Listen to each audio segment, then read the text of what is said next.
I am Naomi Carter, 27 years old, and the night my mother laughed in my face, I finally understood that no amount of hard work would ever make me a daughter in her eyes. I was sitting at my parents' dining table while they gushed over my twin sister's wedding like it was some royal event, talking about imported flowers, a private garden venue, a designer gown, and a honeymoon so expensive it made no sense for a family that had always told me to be practical. I let them talk until I asked the one question that should never have caused a room to go silent. What about my share of the wedding fund? They all looked at me like I had interrupted something sacred. Then my mother leaned back in her chair, smiled like she was explaining something obvious to a child, and said, "Gold and dirt are not the same." My sister actually clapped at that. Clapped. Like humiliating me was the punchline to a joke they had all been waiting to tell. I did not cry. I did not argue. I did not give them the scene they probably wanted so they could call me dramatic and ungrateful. I just stood up, took my keys, walked out of the house, and drove through the night without answering a single call. By sunrise, my phone looked insane. 53 missed calls from my mother, 20 from my sister. Voicemails, texts, begging, pleading, telling me to come back before I made a terrible mistake. I stared at the screen for a long time before I finally sent one message.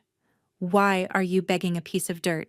But to understand why that one text sent my whole family into panic, you need to know what they had been taking from me for years. By the time my sister and I were old enough to understand how families worked, I already knew ours had a favorite. We were twins, but that was where the similarity ended. She had the kind of personality people noticed right away. She was loud, charming, dramatic in a way that made adults laugh instead of worry. She knew how to walk into a room and make it feel like an audience had just arrived for her. I was quieter. I liked plans, routines, and knowing exactly where things stood. My mother called me serious like it was a flaw. My father called me difficult whenever I asked why the rules were different for me. My sister got away with messes because she was spirited. I got punished for the smallest mistakes because I should have known better. That was the story in our house. She was the one who needed softness. I was the one expected to survive without it. At birthday parties, she got the bigger cake because she liked attention more. At school events, my mother would miss my academic ceremonies but somehow never missed a single one of my sister's performances, even the mediocre ones. If relatives visited, they would hear all about how beautiful and social my sister was, and then my mother would gesture at me like I was a side note and say I was the smart one. That was the box they put me in early. Useful, but forgettable. Capable, but unloved. The older we got, the more obvious it became that my parents were not trying to hide it. They bought her clothes because she cared about fashion. They gave her extra spending money because she had a social life to maintain. They let her cry her way out of consequences while telling me I was too cold whenever I refused to play along. I used to think if I achieved enough, if I behaved well enough, if I made their lives easier, eventually they would look at me the way they looked at her. But every win of mine only seemed to irritate them more. When I got the highest grades in school, my mother said I was making my sister feel insecure. When I got a scholarship opportunity, my father said I should stop acting superior. When I worked weekends to buy my own laptop, my mother called me stingy for not sharing it more. Nothing I did was allowed to belong to me. If I succeeded, I was selfish. If I set boundaries, I was difficult. If I stayed quiet, they assumed I could handle more neglect. The wedding fund was the one thing I let myself believe might be fair.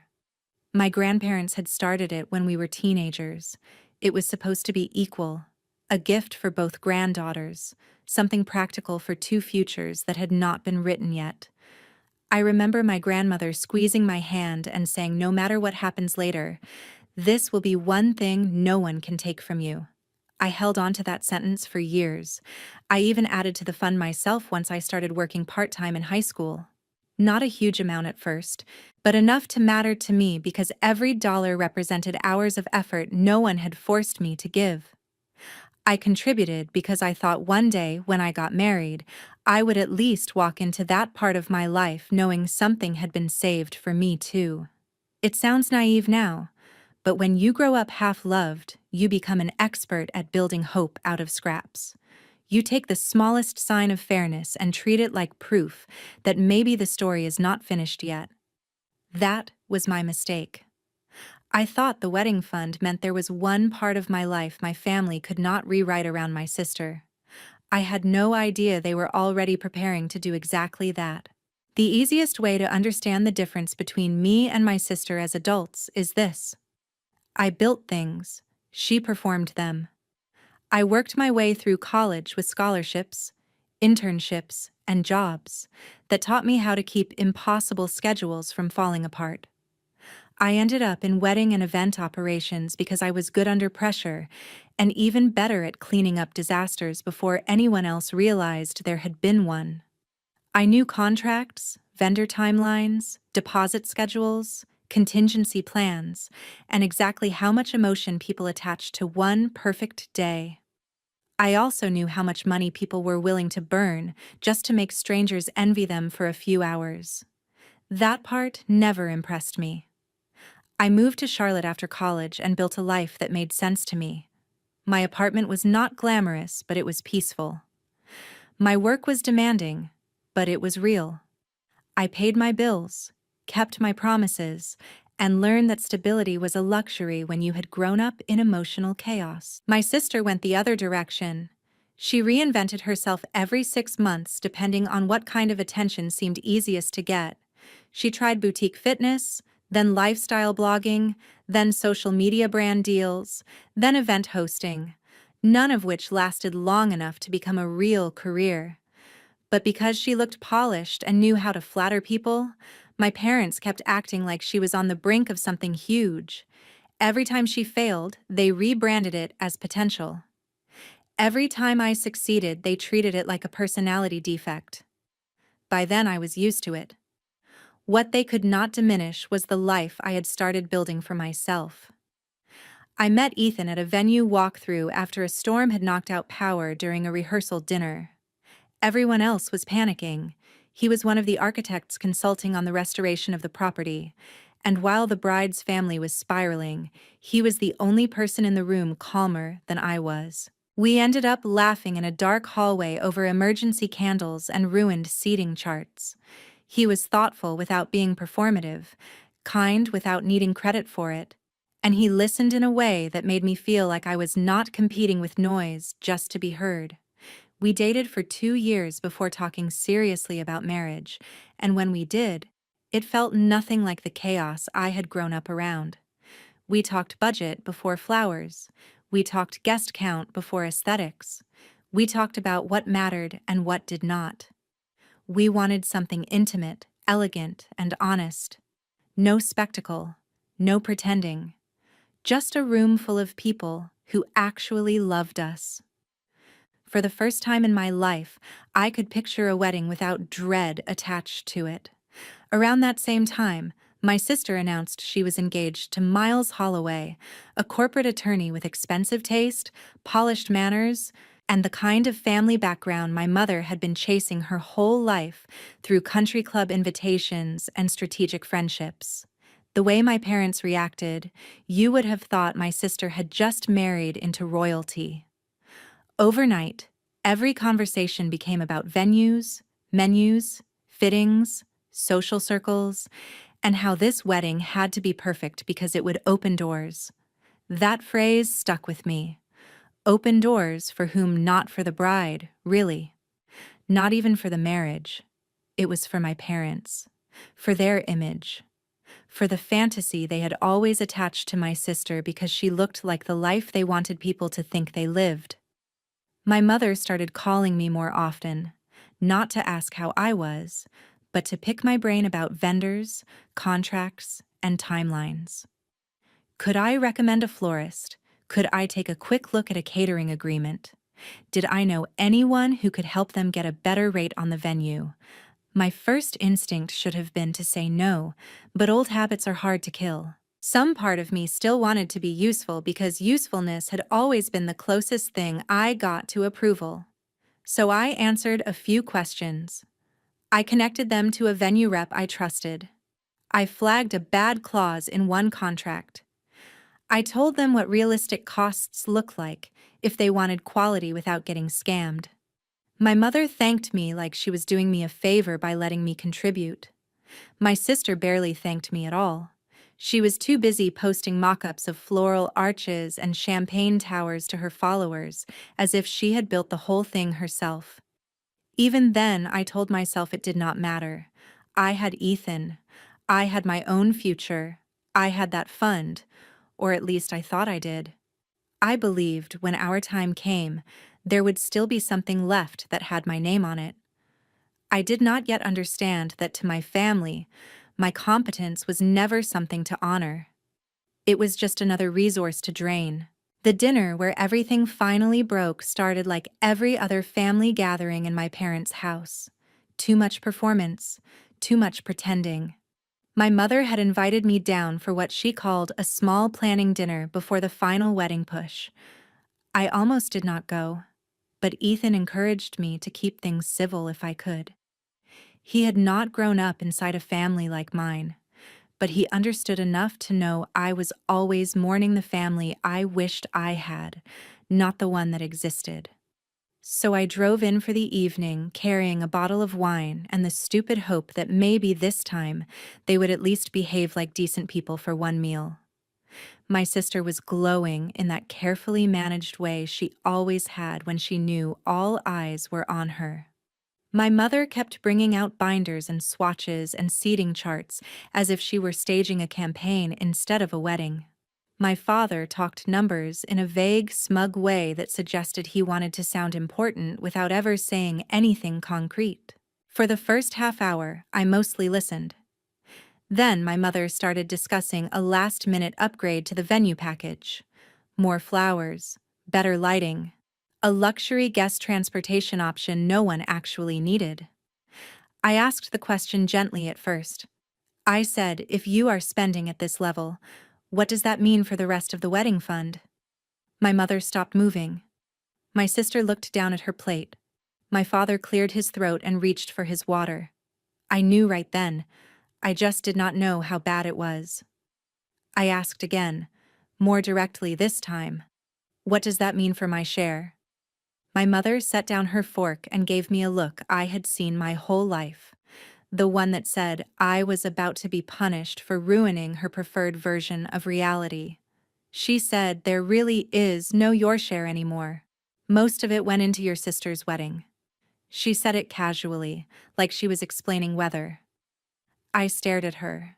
I asked what about the money I put into it. She shrugged. We all contribute to family, Naomi. Then I asked the question that made her smile.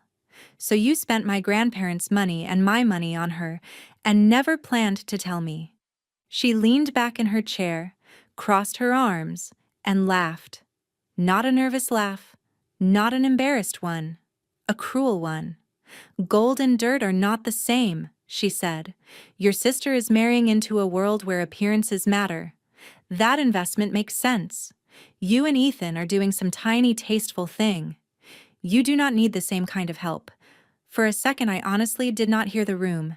It was like my body had gone silent from the inside out. Then my sister clapped once, sharp and smug, and said, Mom is harsh, but she is not wrong. I think that was the moment something permanent in me cooled, because all my life I had pictured a breaking point as some big dramatic explosion. I thought if I was ever pushed too far, I would finally scream. Instead, I became very still. I looked at all three of them and realized none of them expected consequences. They expected pain, maybe tears, maybe an argument they could twist into proof that I was unstable and jealous. What they did not expect was for me to become strategic. So I stood up.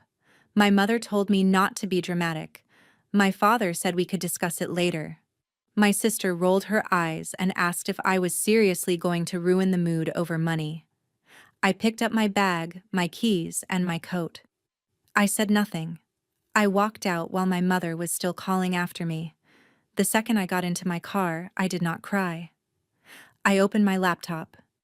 Because in their rush to build a luxury wedding they could not actually afford, they had leaned on more of my professional access than they realized. The venue rep they were using had agreed to a temporary hold because of my recommendation. The floral designer had approved a discount through a referral code tied to my company network. A transportation vendor had only delayed full payment because I had vouched that this family would not embarrass me. I sent 3 emails and made 2 calls before I even backed out of the driveway.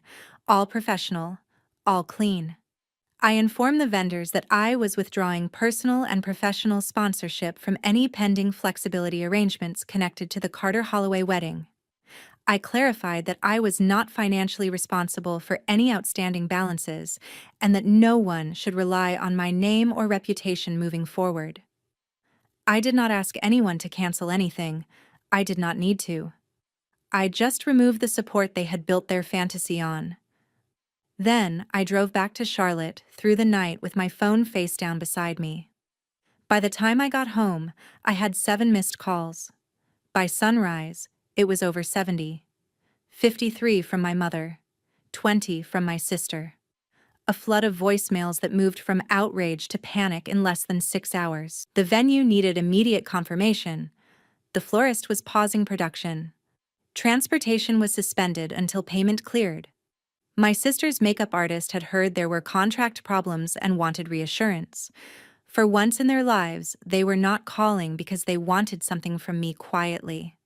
They were calling because everything they had built by stepping on me was shaking. I listened to one voicemail from my mother, where she sounded breathless and furious and scared all at once. "Naomi, call me back right now. You are taking this too far." Then, one from my sister, sharp with panic under the attitude. "Do not do this to me. Do not ruin my wedding because you are bitter." I stared at the screen for a long time before typing my reply. "Why are you begging a piece of dirt?" Then I turned my phone off and finally went to sleep. When I woke up that afternoon, I expected to feel guilty. I had been trained for guilt. My entire childhood had conditioned me to believe that withholding help from people who treated me badly was somehow more shameful than the way they treated me in the first place. But guilt was not what I felt. Relief was. Not joy exactly. Not revenge in the cartoonish sense people imagine when they hear that word. It was the deep, almost unfamiliar relief of finally understanding that I did not have to keep volunteering to be the bridge people burned while standing on it. My phone was still exploding when I turned it back on. My mother had shifted into victim mode. "How could you do this to your own family after everything we have done for you?" My father, who had barely spoken the night before, sent one cold message accusing me of sabotaging your sister out of envy. My sister cycled through every version of herself in a single thread. First furious, then mocking, then pleading, then threatening to tell everyone I had tried to destroy her wedding because I could not stand to see her happy. That last one almost made me laugh. People like my sister always assume everyone else is motivated by the same shallow hunger they are. It never occurred to her that I was not trying to take her spotlight. I was just done carrying the stage. I did not answer any of them. I called Ethan instead. I told him everything, including the sentence my mother had used. He was quiet for a few seconds in a way that told me he was angrier than he wanted me to hear. Then he asked the only question that mattered. "Did you do anything wrong?" I said no. He said, "Then let them deal with what they created." That was one of the reasons I loved him. He never confused peace with surrender. Over the next few days, I learned through a mix of voicemails, mutual acquaintances, and the kind of family gossip that travels faster when rich people might be embarrassed that the wedding had not collapsed, but it had cracked, My parents had scrambled to keep it alive. My father liquidated part of an account he had no business touching that quickly. My mother borrowed from two relatives she privately looked down on. My sister cut certain decorative extras, but only the ones guests would not immediately notice in photographs. They kept the venue, but at a reduced package. They kept the dress, because of course they did. They kept the performance of wealth, but barely. Behind the scenes, it sounded like panic and blame and credit cards pushed to the limit. Several guests noticed that vendors seemed tense. One of my mother's friends overheard an argument about unpaid balances near the reception entrance. A cousin texted me that my absence was the real topic of the night. Apparently, people found it strange that a twin sister was missing from such an important wedding, and even stranger that no one could offer the same explanation twice. Some were told I had a work emergency. Some were told I was sick. Some were told Ethan and I had broken up. My favorite rumor was that I had become too emotionally unstable to attend. That one had my mother's fingerprints all over it. Still, the photos my sister posted afterward looked glossy enough if you did not know what had happened outside the frame. She smiled like she had won. Miles smiled like a man posing beside an expensive acquisition. My mother looked exhausted under professional makeup. My father looked older than I remembered. The comments online were full of the usual empty praise. Dream wedding, fairy tale bride, obsessed with this couple. I looked at the pictures once and then never again. The strangest part was that I did not feel consumed by any of it. I had expected anger to keep burning, but distance changed the texture of everything. My family had built their lives around image, and the moment I stepped back, I could see how fragile all of it really was. They needed me more than they would ever admit. Not because they loved me, but because I was the practical spine in a family addicted to appearances.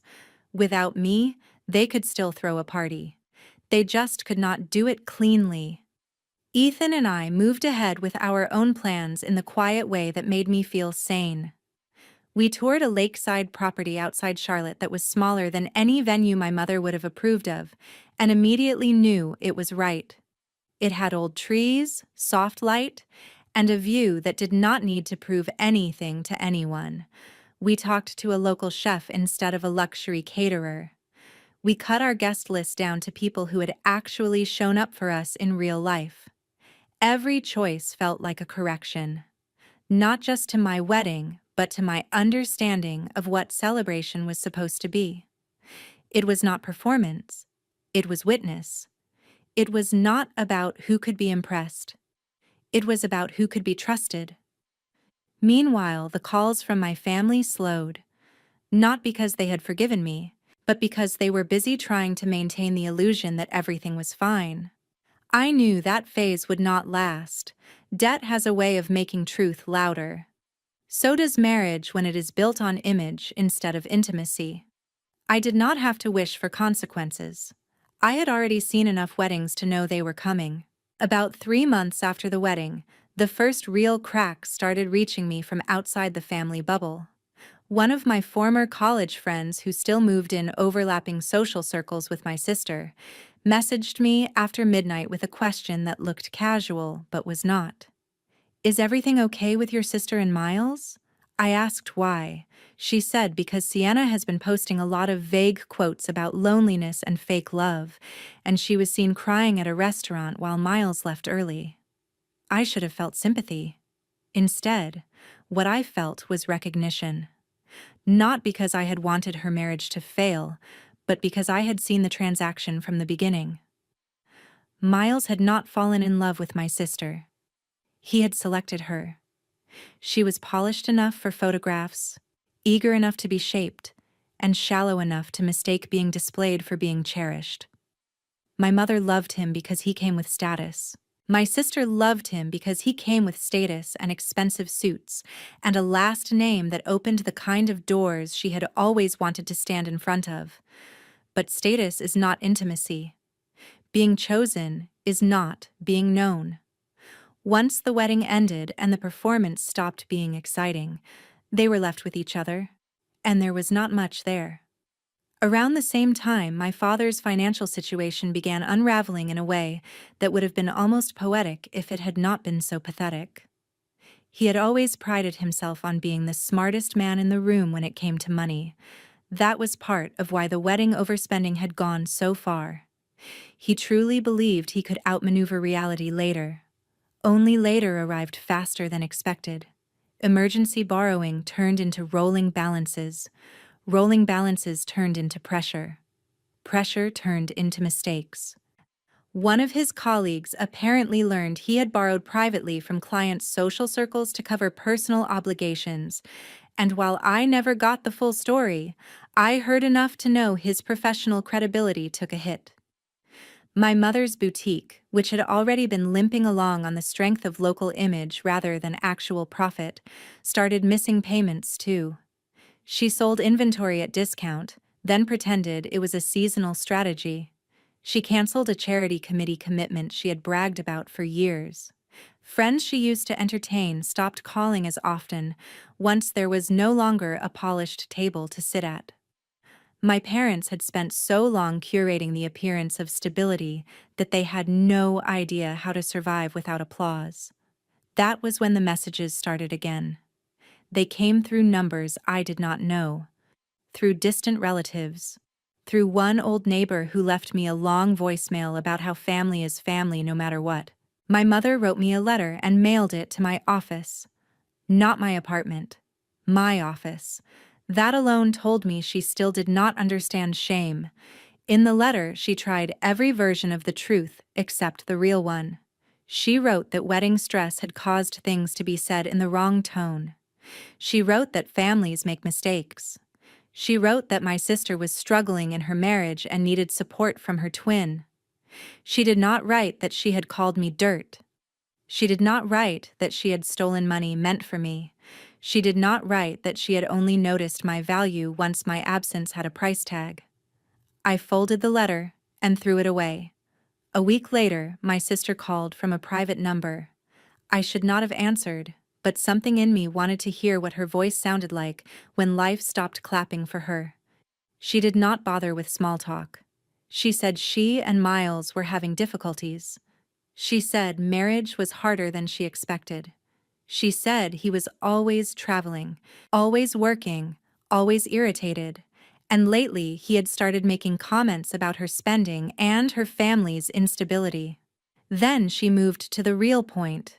She asked if I still had contacts who could help my mother's boutique with an event partnership, maybe something upscale that would bring in new clients. When I stayed silent, she pushed further. She asked if Ethan knew any investors. I almost admired the nerve. Even then, in the middle of her own unraveling, she still saw me as a utility, not a sister, not a person she had humiliated, a tool she hoped had not learned its worth. I told her no. She got sharp immediately, accused me of enjoying this, accused me of waiting for them to suffer so I could feel superior. That was when I finally said something that had been true for years. I do not need you to suffer to know who I am. I just needed to stop letting you decide it. She hung up on me. Not long after that, a family acquaintance told me my parents were quietly preparing to sell their house and move into a much smaller place. Officially, they wanted less maintenance. Unofficially, debt was choking them. The same house where I had spent years being told my role was to understand, to adjust, to give more, was now one more thing they could not afford to keep. Ethan found me sitting in our kitchen the night I heard that news, staring at nothing. He asked if I was okay. I told him I did not know what I felt. There was no triumph in it. Just a strange ache for the fact that people can destroy their own lives just to protect their pride. He sat beside me and said something I never forgot. Some people would rather lose everything than admit they were wrong to the one person they treated the worst. He was right. My family was not collapsing because I had abandoned them. They were collapsing because every major choice they made was designed to preserve a lie. The lie that image mattered more than character. The lie that favoritism had no cost. The lie that the child who kept everything functioning would always stay close enough to be used. By then, I was done mistaking their emergencies for my responsibility. I had spent too much of my life paying emotional interest on debts I never owed.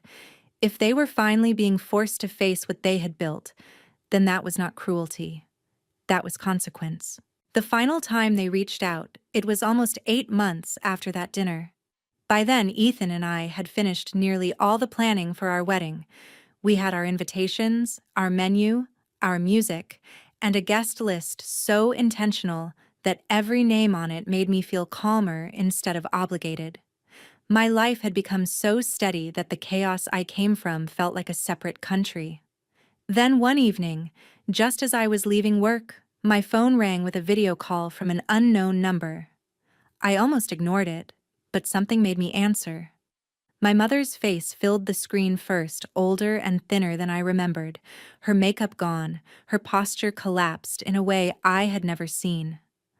My father was beside her, looking as though pride had finally become too heavy to carry, and behind them, on the edge of a sofa in what was clearly not their old house, sat my sister. Silent. No perfect hair, no smugness, no applause left in her. For a moment, none of us spoke. Then my mother started crying. Real crying. Not the theatrical kind she used to produce in public when she wanted sympathy. She said my name the way people say it when they have run out of every other strategy. She told me they had made terrible mistakes. She told me they had lost the house. She told me my sister and Miles were separating and that the divorce was getting ugly. She told me my father's career was damaged and things were not easy anymore. Then she said the words I had waited my whole life to hear and no longer needed. We were wrong. I looked at her and realized apology without accountability still sounds incomplete. So I asked the only question that mattered. Wrong about what? She closed her eyes for a second, like the answer physically hurt. Wrong about you, she said. Wrong about your worth. Wrong about the way we treated you. Wrong about choosing appearances over fairness. My sister still would not look at the camera. My father finally spoke and said he should have stopped it years ago. He said he had told himself he was keeping peace, when really he was protecting the wrong child from consequences and sacrificing the right one to do it. I believed he meant it, and somehow that made it sadder, not better. Because truth arriving late does not restore the years it stole. Then my mother said what she had really called for. She asked if we could start over. She asked if I could find it in my heart to help the family heal. She did not ask for money directly, but the shape of the request was the same as it had always been. Come back, stabilize us, make this easier to survive. I looked at all three of them and felt something I never expected to feel in that moment. Not hatred, not vindication, clarity. The kind that comes when grief has finished turning into wisdom. I told them I was getting married soon. I told them it would be small and peaceful and filled with people who had never made me earn basic dignity. My mother started crying harder and asked if there was still a chance they could be part of it. My sister finally looked up then, and for the first time in my life, she looked small. Not because life had humbled her into goodness, but because it had stripped away the audience she used to mistake for love. I took a breath and gave them the truth they had spent years avoiding. You taught me exactly what I was to this family when you took what was mine, laughed in my face, and expected me to stay. I believed you. I built my life around that lesson. Now you have to live with it too. My mother whispered, please. My sister opened her mouth like she wanted to argue, then closed it again. My father just stared at me with the look of a man seeing the final bill for a debt he had ignored too long. I told them I did not wish ruin on any of them. I told them I genuinely hoped they learned how to treat people before they needed something from them. I told them I hoped my sister one day understood that being favored is not the same as being loved, and that being protected from consequences can leave a person weak in all the ways that matter. Then I said, I was not coming back. I was not reopening a door they had only knocked on once life became unbearable on their side of it. I ended the call before they could answer. A month later, I married Ethan beside a quiet lake under strings of warm lights and old trees that did not need decorating to feel beautiful. There was no spectacle, no false luxury, no desperate need to impress anyone, just vows, laughter, people who showed up early because they wanted to help, and the steady feeling that I was no longer standing in the shadow of someone else's story. When I walked toward Ethan, I did not think about what my family had taken from me. I thought about what they had failed to destroy: my peace, my judgment, my ability to love without humiliating someone first. That, more than anything, was the ending they never expected me to have. If there is any lesson in what happened, it is not just that cruelty comes back around, though it often does. It is that favoritism poisons everyone it touches. It damages the child who is neglected, but it also hollows out the child who is worshipped by teaching them that love can be replaced with indulgence, and that value comes from display instead of character. It teaches parents to confuse control with care and image with success, until they wake up surrounded by the wreckage of their own choices. And it teaches the overlooked child one of the hardest lessons of all: that sometimes healing begins the moment you stop begging to be treated fairly by people who profit from your silence. Family should be the first place a person learns dignity, not the place they lose it. Love without respect is not love. Forgiveness without change is not reconciliation. And protecting your peace from people who only recognize your worth once they need it is not cruelty. It is self-respect.